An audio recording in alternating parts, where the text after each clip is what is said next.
Welcome to our weekly global macroeconomic roundup, where we analyze the key economic developments across 6 major economies.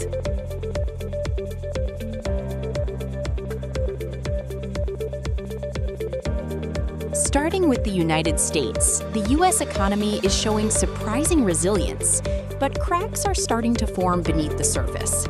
Consumer confidence has climbed to its highest level this year, signaling optimism around the labor market, while business investment, particularly in AI, has driven first-quarter growth to a solid 2% annualized pace. Core capital goods orders posted their biggest jump in 6 years, and housing starts surged to their highest level since late 2024. Even manufacturing activity has held up, despite rising input costs. But this strength may be temporary, as much of the momentum is being supported by fiscal spending and front-loaded investment.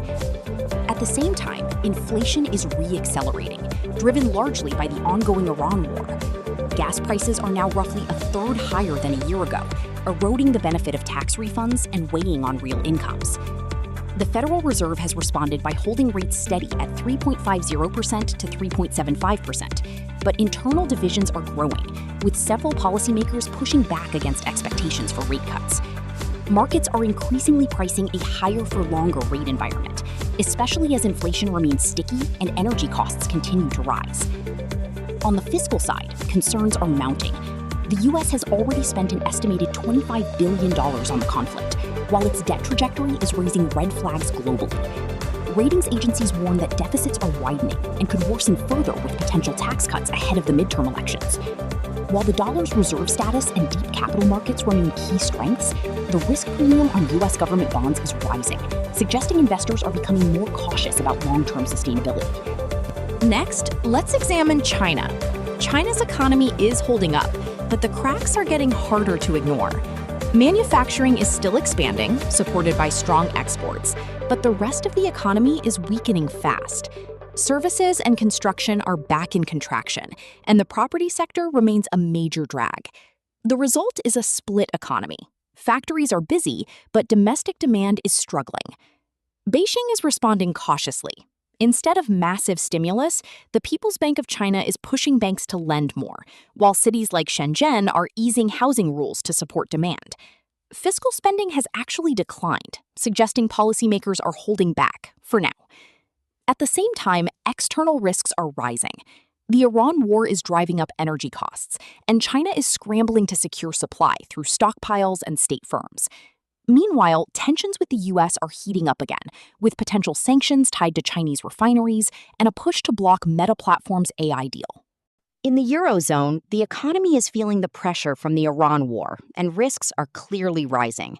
Major banks like BNP Paribas and Société Générale are already setting aside hundreds of millions of euros to prepare for potential losses, while credit conditions are tightening at the fastest pace in over 2 years. At the same time, economic sentiment is deteriorating, falling for a third straight month, signaling growing concern among businesses and households. Inflation is becoming a bigger problem. Eurozone prices climbed to 3% in April, while households now expect inflation of around 4% over the next year. Companies are also planning to pass on higher costs, raising the risk of persistent inflation. Despite this, the European Central Bank remains cautious, for now, but is likely to raise rates in June if energy prices stay elevated. Growth across the region is uneven.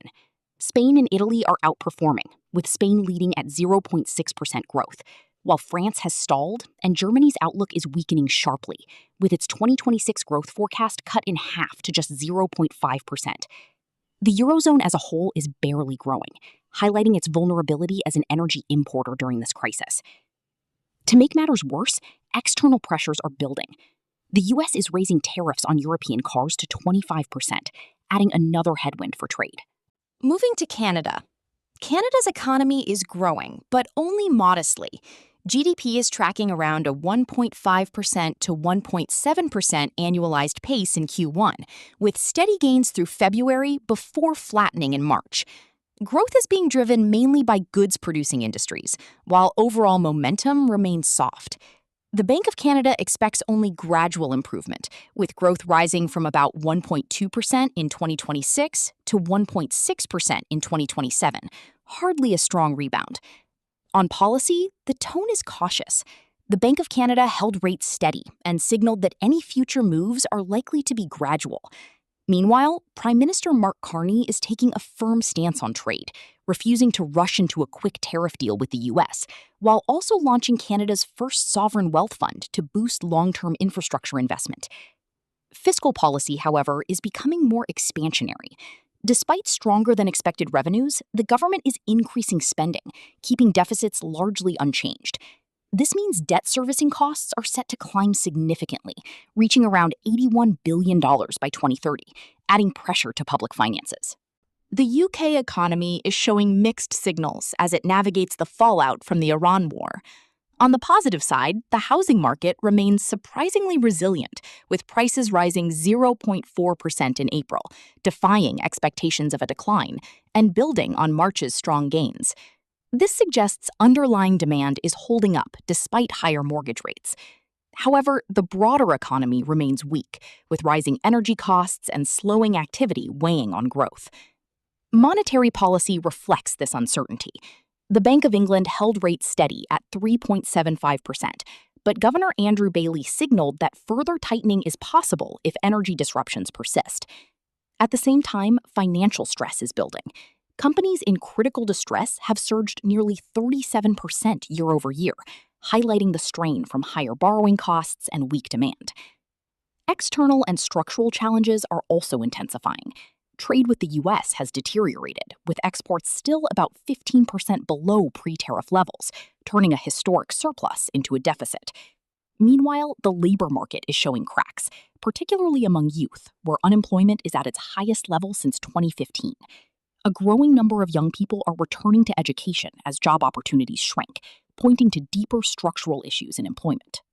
Japan's economy is entering a more uncertain phase as policy tensions and external shocks begin to build.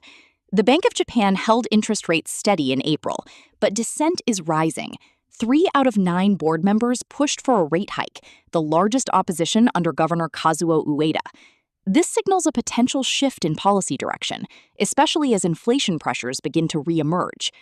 At the same time, authorities intervened heavily in currency markets, spending an estimated $34.5 billion to support the yen, highlighting growing concern over currency weakness and imported inflation. Externally, Japan is deepening its economic ties with the US, launching a $2.2 billion financing package as part of a broader $550 billion investment pledge tied to a trade agreement that reduced tariffs on Japanese exports. While this supports long-term growth and supply chain integration, it also underscores Japan's reliance on external demand at a time of global uncertainty. Meanwhile, inflation risks are rising again. The Iran war is disrupting supply chains, with shortages of key materials expected to push up food and packaging costs as early as this summer. This adds to the pressure on households and complicates the Bank of Japan's already delicate policy balancing act. That wraps up our roundup for the week. Thank you for watching. Please remember to like, share, and subscribe.